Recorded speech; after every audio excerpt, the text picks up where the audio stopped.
Halo semuanya, perkenalkan nama saya Kadek Gita Putri Iswari dengan NIM 1813041017 kelas 6A Pendidikan Biologi.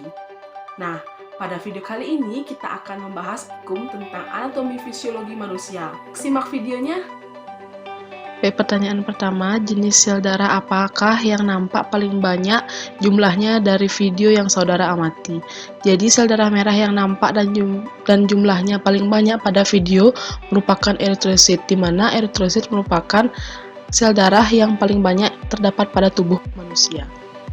Pertanyaan kedua, apakah perbedaan penampakan eritrosit dengan leukosit? Nah, jadi eritrosit itu berbentuk cakram bikonkav berdiameter kira-kira 8 mikron dengan tebal 2 mikron. Pada bagian tengah tebalnya 1 mikron bahkan kurang. Volume rata-rata eritrosit adalah sebesar 83 mikron kubik. Struktur eritrosit yaitu tidak memiliki nukleus namun mempunyai hemoglobin. Bentuk eritrosit dapat berubah sewaktu sel melewati kapiler. Sebenarnya eritrosit dianggap kantung yang dapat berubah bentuk menjadi berbagai jenis bentuk. Kemudian leukosit merupakan bentuk yang tidak beraturan dengan ukuran 5-9 mikron. Struktur leukosit terdiri dari nukleus tanpa hemoglobin, diproduksi di sumsum tulang dan kelenjar limfa. Leukosit memiliki fungsi yaitu fagosit memakan kuman dan limfosit menghasilkan antibodi untuk membunuh kuman. Gambarlah bentuk eritrosit dan rincilah fungsinya. Pada slide di bagian kiri merupakan bentuk dari eritrosit. Sedangkan fungsi dari eritrosit itu sendiri, yang pertama mengangkut oksigen, yang kedua terdapat hemoglobin yang berfungsi mengikat oksigen dan karbon dioksida, penyangga asam basa yang utama dalam tubuh, dan mengandung karbonat anhidrous yang berfungsi untuk mengkatalis reaksi CO2H2O sehingga meningkatkan kecepatan reaksi beberapa ribu kali lipat. Selanjutnya, bagan mekanisme pembentukan eritrosit. Pembentukan eritrosit dalam minggu pertama dalam kehidupan embrio. Eritrosit primitif yang berinti dihasilkan dalam kantong kuning telur. Selama 3 bulan kedua trimester pertengahan dari kehamilan, hati merupakan organ yang utama membentuk eritrosit. Dan pada saat yang sama, eritrosit juga dibentuk di limfa dan kelenjar limfu. Selanjutnya, dalam 3 bulan terakhir kehamilan dan setelah lahir, eritrosit semata-mata dibentuk oleh sumsum tulang. Pada dasarnya, semua sumsum tulang berbentuk eritrosit sampai usia 5 tahun. Tapi pada sumsum tulang panjang menjadi sangat berlemak. Sehingga pada usia kira-kira 20 tahun, sumsum tulang panjang tidak lagi menghasilkan eritrosit. Ada kalanya sumsum tulang dapat dirangsang oleh berbagai jenis faktor sehingga dapat membentuk eritrosit dalam jumlah yang banyak. Di dalam sumsum tulang terdapat sel pluripotent stem yang dapat membentuk berbagai jenis sel darah.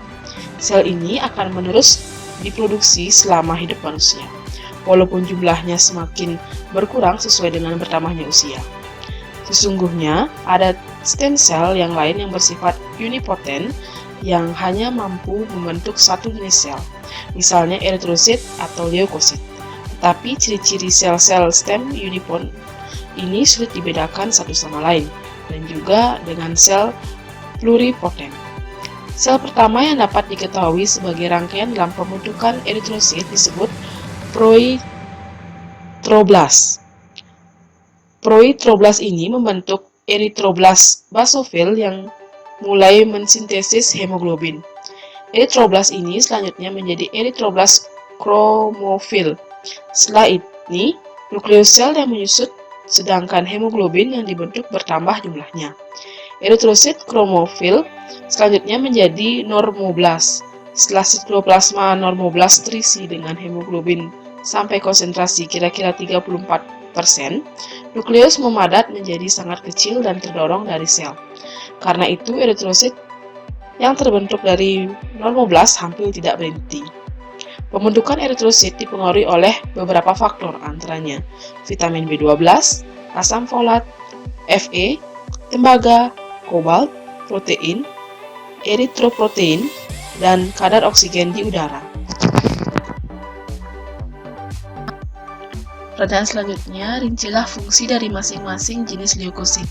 Yang pertama ada neutrofil, yang masuk ke jaringan sel-sel yang telah matang dan dengan segera dapat melaksanakan fungsinya, yaitu memfagosit partikel-partikel asing. Unsur mendekati partikel yang akan difagosit, neutrofil mengeluarkan pseudopodia ke segala arah untuk mengurung partikel tersebut. Selanjutnya ada monosit yang berfungsi untuk melawan beberapa jenis infeksi, menyingkirkan sel dan jaringan rusak, serta meningkatkan kekebalan tubuh terhadap benda asing. Selanjutnya basofil. Nah, sel basofil ini mengeluarkan heparin ke dalam darah yang digunakan untuk mencegah pembekuan darah dan juga mempercepat pembuangan partikel-partikel lemak dari darah setelah mengkonsumsi makanan lemak. Jenis eritrosit lainnya yaitu eosinofil berfungsi untuk melindungi terhadap infeksi umum. Selain itu juga, jika jumlah eosinophil ini dalam darah meningkat akan menimbulkan beberapa keadaan, yaitu selama terjadi reaksi alergi eosinofil akan berkumpul di sekitar reaksi antigen-antibodi, serta jika ada infeksi parasit, eosinofil dapat mendetoksifikasi atau menghilangkan sifat racun protein. Jika parasit mengeluarkan racun, maka terjadi peningkatan jumlah eosinofil, misalnya pada infeksi Trichinella. Selanjutnya ada limfosit. Nah, limfosit ini memiliki peran dalam proses kekebalan atau imunitas dengan memerangi bakteri, virus, dan racun-racun yang masuk ke dalam tubuh agar tubuh seseorang terhindar dari sakit. Pertanyaan selanjutnya yaitu rincilah fungsi dari trombosit. Nah, fungsi utama trombosit adalah membentuk sumbat mekanis yang merupakan respon hemostasis normal terhadap cedera vaskular atau trombosit memiliki fungsi bila tubuh mengalami luka, maka trombosit akan berkumpul dan saling melekatkan diri sehingga akan menutup luka tersebut. Nah, trombosit juga akan mengeluarkan zat yang merangsang untuk terjadinya pengerutan luka sehingga ukuran luka menyempit dan karena mempunyai zat pembeku darah maka dapat menghentikan pendarahan. Pertanyaan selanjutnya itu bagaimanalah proses terjadinya pembekuan darah saat kita mengalami luka. Nah, pembekuan darah terjadi melalui 3 langkah utama, yaitu yang pertama, suatu zat atau kompleks zat-zat disebut aktivator protrombin timbul sebagai reaksi terhadap pecahnya pembuluh atau kerusakan darah itu sendiri. Yang kedua, aktivator protrombin mengkatalisa perubahan protrombin menjadi trombin. Dan yang terakhir, trombin bekerja sebagai enzim untuk mengubah fibrinogen menjadi benang-benang fibrin yang menjaring trombosit, sel-sel darah, dan plasma sehingga terjadi pembekuan darah.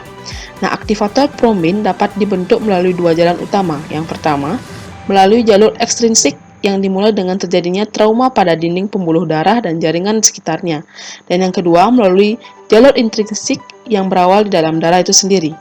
Mekanisme pembekuan darah, baik melalui jalur intrinsik maupun ekstrinsik, melibatkan faktor-faktor pembekuan darah yang pada umumnya adalah enzim-enzim proteolitik dalam bentuk inaktif. Bila berubah menjadi aktif, kerja enzimatik akan menimbulkan proses pembekuan berupa reaksi-reaksi yang beruntun dan bertingkat.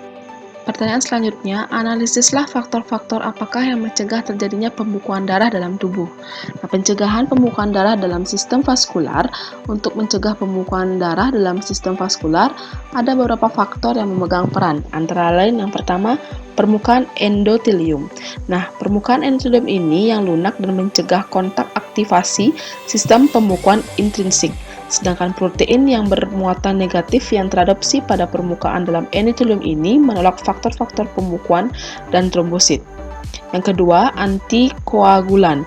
Di antara antikoagulan dalam darah ada 2 substansi yang penting perannya, yaitu benang-benang fibrin dan suatu alfa globulin yang disebut antitrombin 3 atau kofaktor antitrombin heparin. Kira-kira 85-90% trombin yang terbentuk selama proses pembekuan darah teradopsi pada benang-benang fibrin. Hal ini membantu pencegahan penyebaran trombin ke bagian darah yang lain sehingga mencegah pembekuan luas. Trombin yang tidak teradopsi oleh benang fibrin akan berikatan dengan antitrombin sehingga menghambat pengaruhnya pada fibrinogen. Dan terakhir ada heparin, suatu polisakarida terkonjugasi yang terdapat dalam sitoplasma berbagai jenis sel.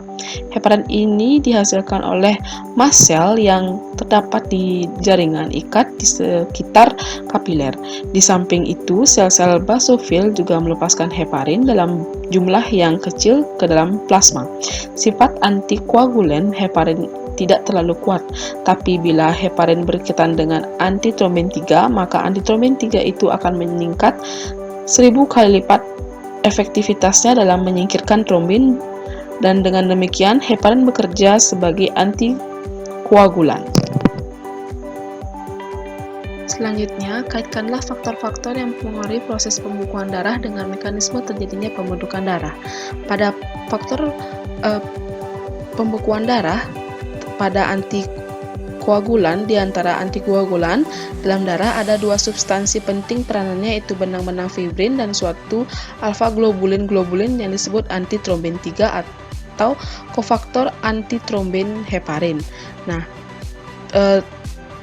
85% sampai 90% trombin yang terbentuk selama proses pembekuan darah terabsorpsi pada benang-benang fibrin. Hal ini membantu pencegahan penyebaran trombin ke bagian darah yang lain sehingga mencegah pembekuan lebih luas.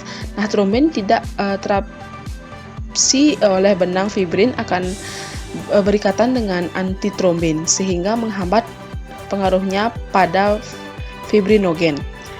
Keterkaitan faktor ini pada mekanisme pembekuan darah terjadi pada 3 langkah utama, di mana trombin bekerja sebagai enzim untuk mengubah fibrinogen menjadi benang-benang fibrin yang menjaring trombosit, sel-sel darah dan plasma sehingga dapat terjadi pembekuan darah.